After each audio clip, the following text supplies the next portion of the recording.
इस वीडियो में हम जानेंगे कि वह कौन सा देश है कि जब पूरे विश्व में सत्ता का रुख राजशाही से लोकतंत्र की ओर बढ़ रहा है, तो इस देश में लोकतंत्र को हटाकर राजशाही को स्थापित करने के लिए आंदोलन चल रहा है।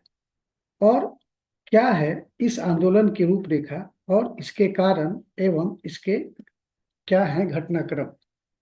तो यह देश है नेपाल। आप देख सकते हैं, नेपाल यहाँ पर है और ये भारत का पड़ोसी देश है। और ये देश चीन के भी चीन का भी पड़ोसी देश है। तो इस कारण से यह काफी महत्वपूर्ण देश हो जाता है हमारे लिए।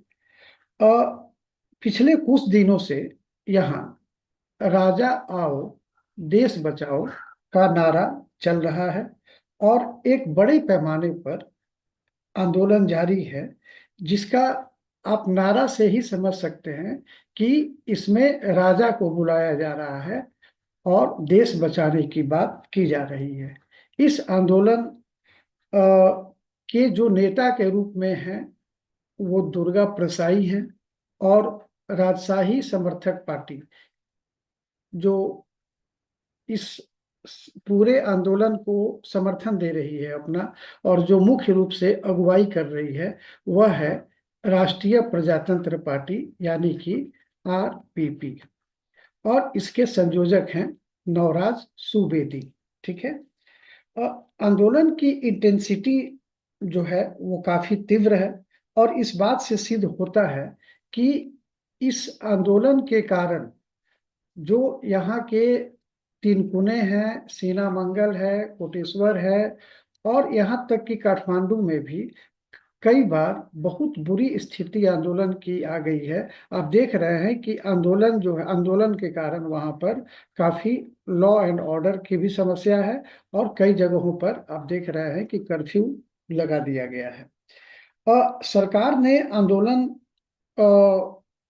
में जो तोड़ फोड़ हुआ है उसके लिए राजा पर ही 7.93 यानी कि 7,93,000 नेपाली जो रुपया है, ये लाख है, 7,93,000 नेपाली रुपए का जुर्माना लगा दिया है राजा पर ही।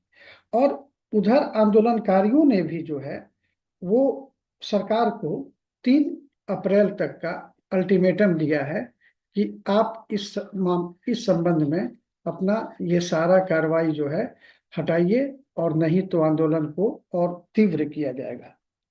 अब अगर हम इसके कारण की बात करें तो यह बात जानना होगा कि 2001 में भी इस देश ने पूरे विश्व को चौंकाया था, जब शाही परिवार के ही एक सदस्य द्वारा परिवार के 9 सदस्यों की हत्या करके और खुद आत्महत्या कर लिया गया था।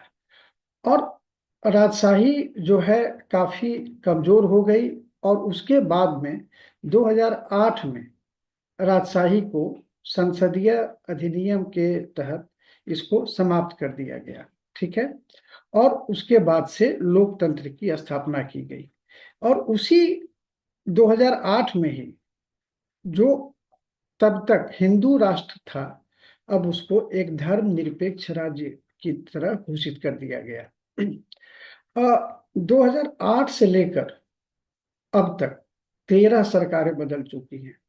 आप समझ सकते हैं कि 16-17 साल में जो है 13 सरकारें बदल चुकी हैं। तो अब सबसे बड़ी बात है कि कोई भी सरकार जन आकांक्षाएं जो हैं, जो एक्सपेक्टेशंस जो होते हैं लोगों के, उसके करीब भी नहीं आ पाई है। अब आप देखिए कि राजनीतिक अस्थिरता के अलावा वहां पर भ्रष्टाचार है, लोगों का आर्थिक संघर्ष है, मतलब कि आर्थिक प्रगति नहीं हो रही है।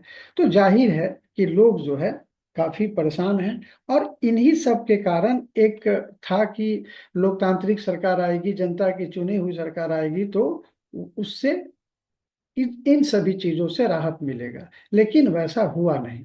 तो इस तरह से ये जो है नेपाल में लोग इन सभी जो ये सभी जो फैक्टर्स हैं, अब ये लोग राजशाही को आमंत्रित करना चाह रहे हैं। और इसके लिए जो अ, अभी जो तत्कालीन जो ये हैं, जो राजा थे ज्ञानेंद्र शाह, वो भी अपना समर्थन, उन्होंने अपना एक मौन सहमति जो है अपनी वो दे दी है कि ठीक है, अगर इस तरह का होता है तो हम आएंगे। उधर सरकार ने भी जो है राजा पर, आपको बताया ही हमने कि एक तो जुर्माना लगाया, उनके सुरक्षा कर्मियों की संख्या भी 25, एक तो पहले मतलब 400 से ऊपर हुआ करते थे, और अब वो घट कर 25 कर दिया गया था, 25 से भी घटाकर 15 कर दिया गया है।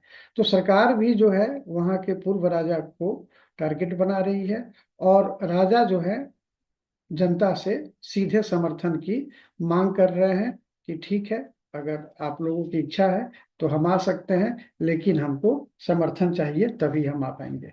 एक वहां पर जो और भी कारण है कि जो हिंदू राष्ट्र से इसको जो धर्मनिरपेक्ष राज्य बनाया गया, तो इसमें वहां पर वैसे हिंदू राष्ट्र बहुत सालों से था, करीब 246 साल से था, लेकिन ये जो उसके बाद जो है वहां पर बौद्ध भी रहे, माने बौद्ध भी हैं, और उससे कम थोड़े इस्लाम हैं, उससे कम ईसाई धर्म के लोग हैं।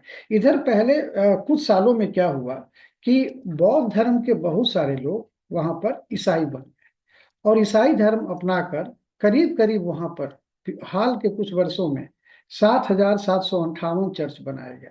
तो आप समझ सकते हैं कि एक तो राजनीतिक अस्थिरता है, भ्रष्टाचार है, आर्थिक संघर्ष है, और धार्मिक कारण भी है।